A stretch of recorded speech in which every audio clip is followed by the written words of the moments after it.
It was 11:51 p.m. I'm Jessica. I'm 32. And I was in my San Francisco high-rise, staring at the fourth quarter projections for my AI logistics company. My phone lit up on the desk. It was a group text from my stepmother, Sharon.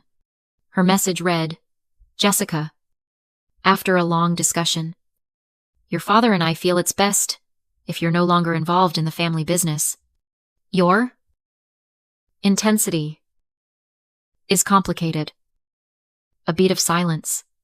And then, seconds later, a new message appeared in the thread from my brother, Tyler, the family's golden child. It was just an emoji. He hearted her message. "Have you ever given everything to your family, only to be treated like you were disposable? Share your story down below." I read every single one.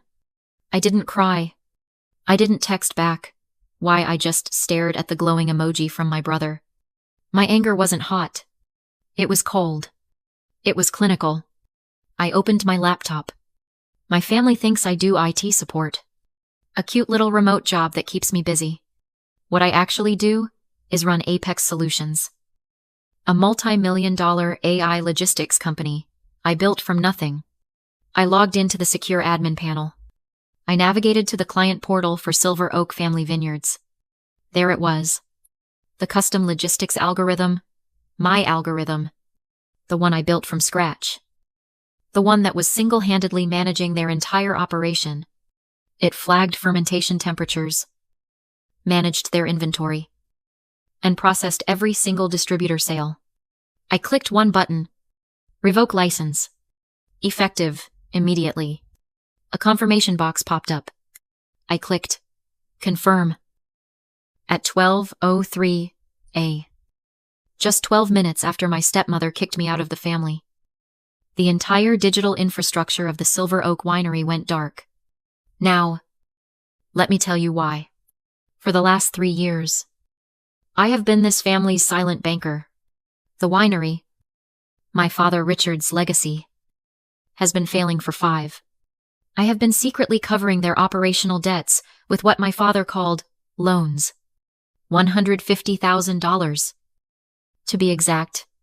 Money I wired. Money I never saw again. Money I knew I would never see again. This all started when my biological mother, Karen, died. My father married Sharon 6 months later. And from that day, the roles in the house were set. See? In my family, there were 2 roles. This is something I learned later in therapy. It's a classic, toxic family dynamic. You have the golden child. And you have the scapegoat. My brother, Tyler, was the golden child. He was charming. He was handsome. He was the public face of the winery. He could do no wrong. Even as he was driving the business straight into the ground with bad deals and lazy management, I was the scapegoat. I was the difficult one. The quiet, intense, too smart daughter from the first marriage. The one who was too much like my mother. Every success I had was a threat. Every idea I offered was intensity. Every mistake he made was just a charming learning experience.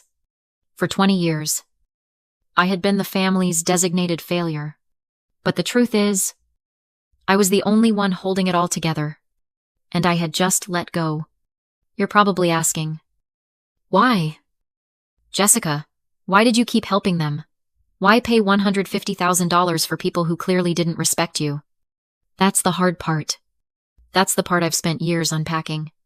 While they all saw me as the IT support girl, the quiet coder who was too intense, I was building Apex Solutions in the city.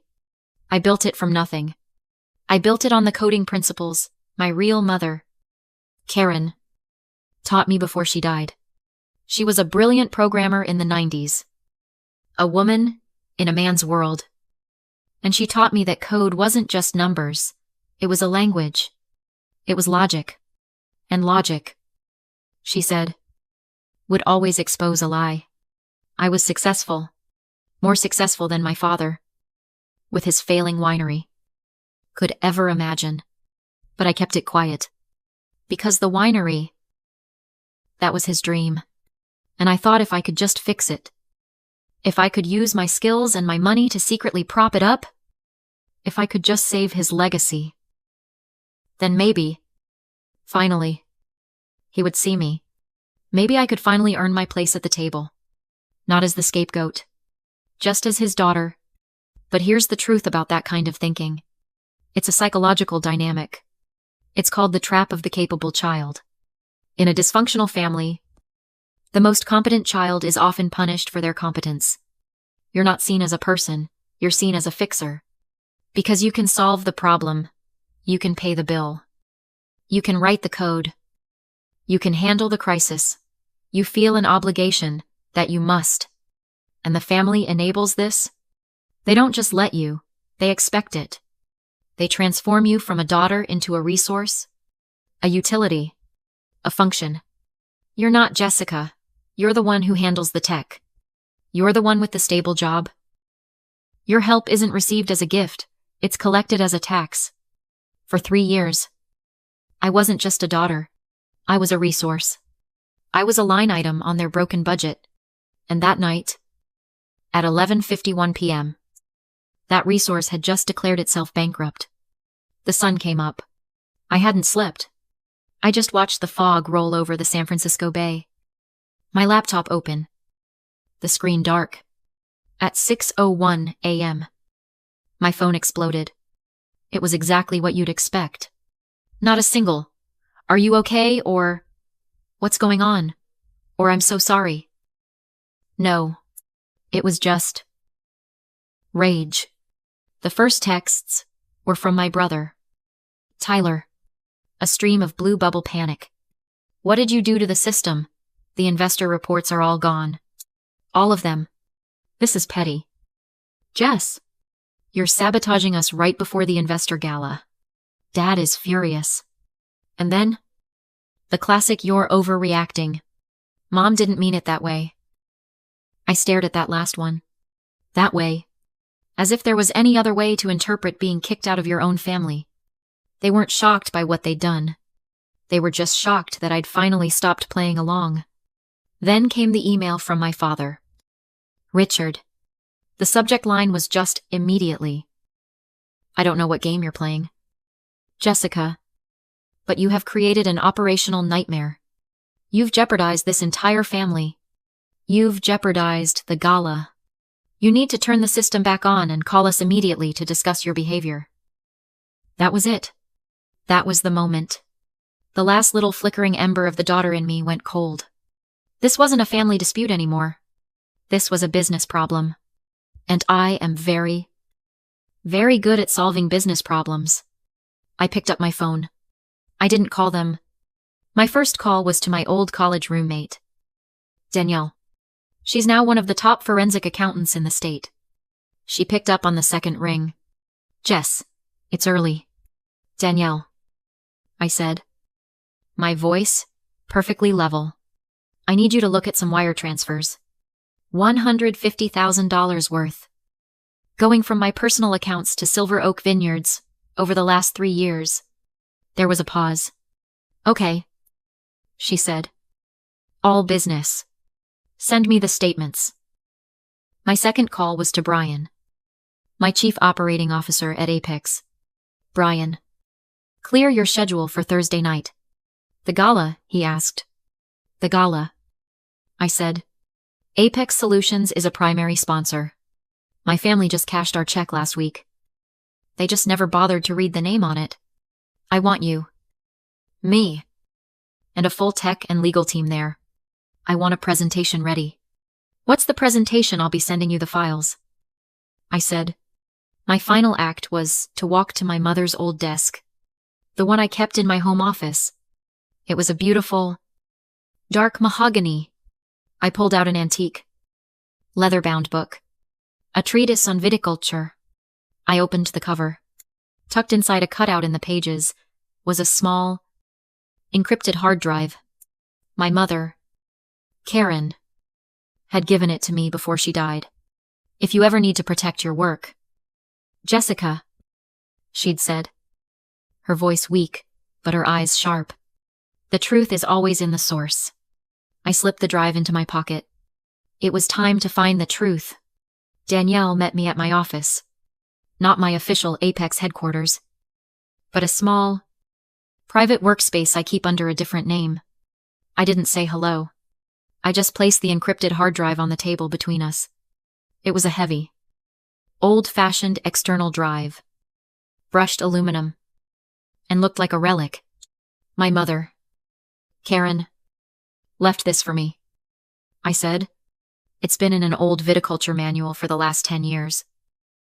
Danielle, ever the professional, just nodded and plugged it into her laptop. She was a programmer, wasn't she? One of the best?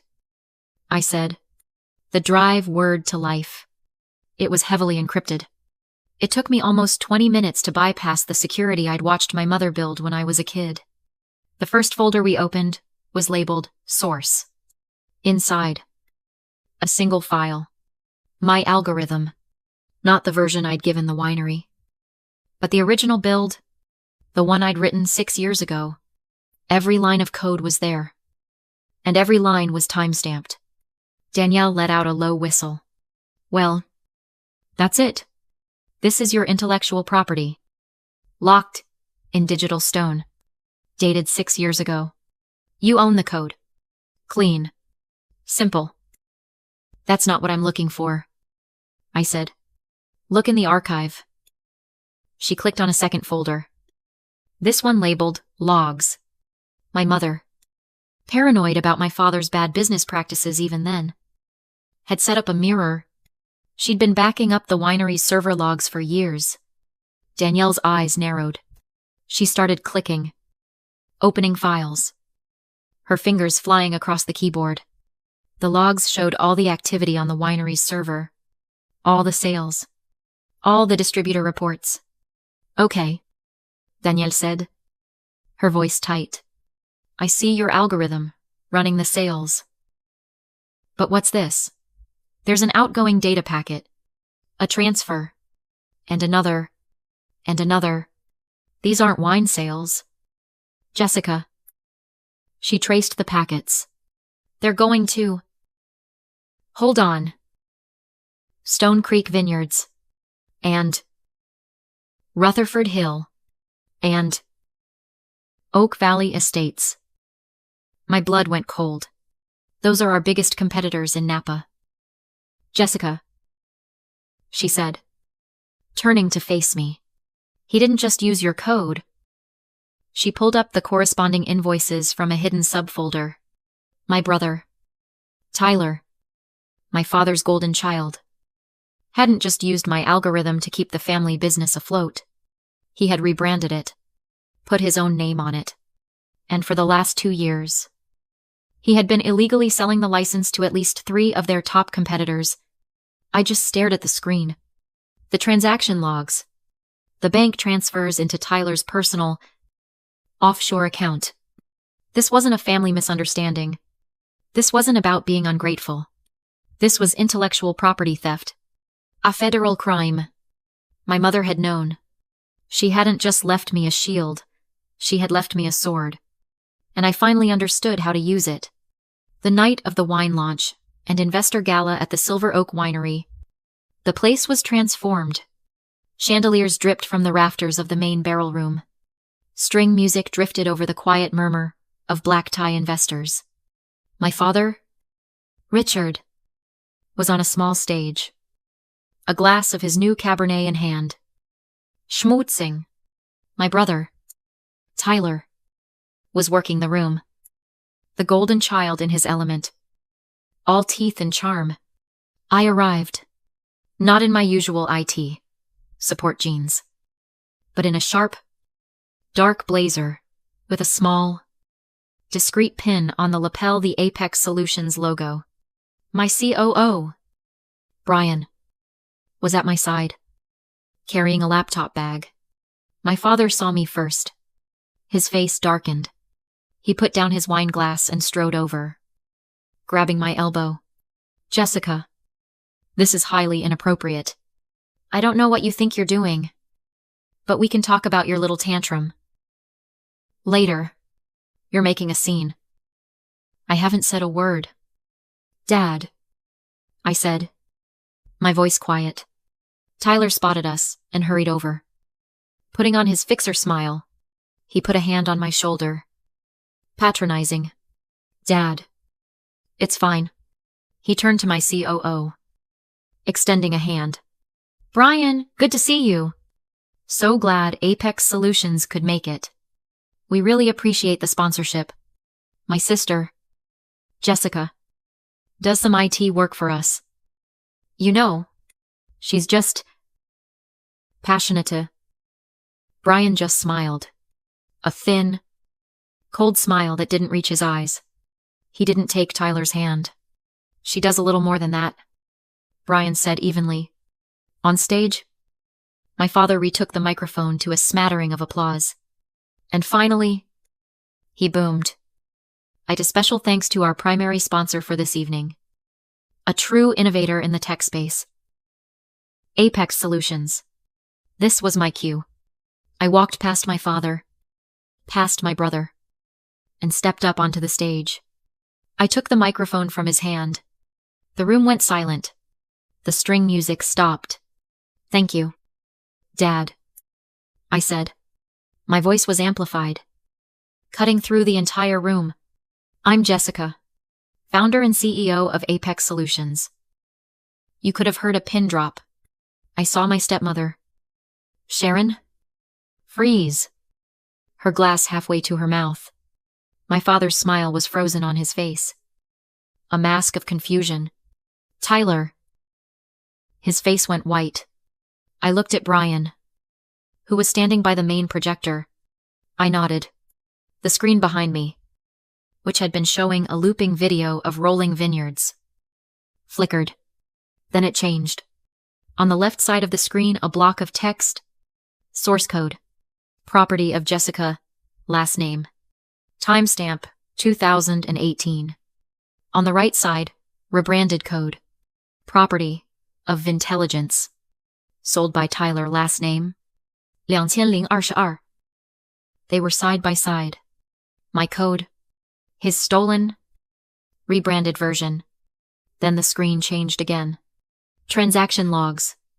Bank transfers. Wires from Stone Creek Vineyards. Rutherford Hill. Oak Valley Estates. All flowing into a single offshore account. An account in Tyler's name. A collective gasp went through the room as investors started reading the numbers. My father finally unfroze. He lunged for Brian's laptop. What is this? Turn it off. Turn that off. Brian didn't flinch. He simply stepped between my father and the table, placing a hand on the laptop. That, Brian said, his voice sharp and clear, is company property, and it's evidence. As the investors in the room started pulling out their phones, a new voice cut through the silence. There's more. I turned. It was my stepsister, Chloe, the 20-year-old, the one who quietly handled the winery's accounting. She looked terrified, but she walked right up to Brian's laptop, holding her own.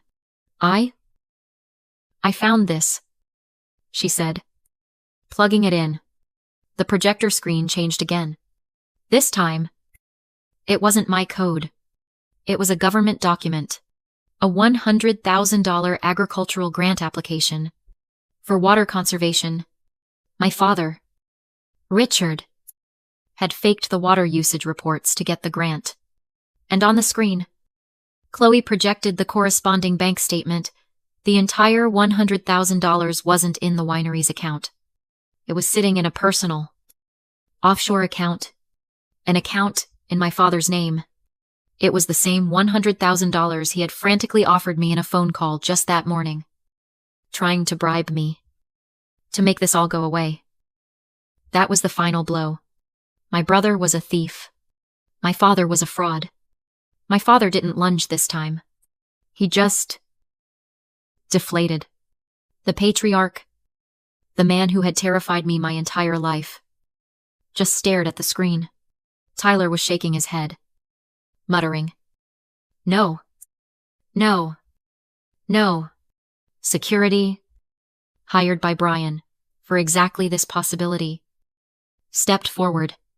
2 guards moved toward my father, and 2 toward my brother. I watched them, and then I just walked away. I walked off the stage, past the shocked investors, past my stepmother, Sharon, who was finally crying. I walked out of the barrel room and into the cool Sonoma night air. I didn't look back. The aftermath was swift. It was brutal.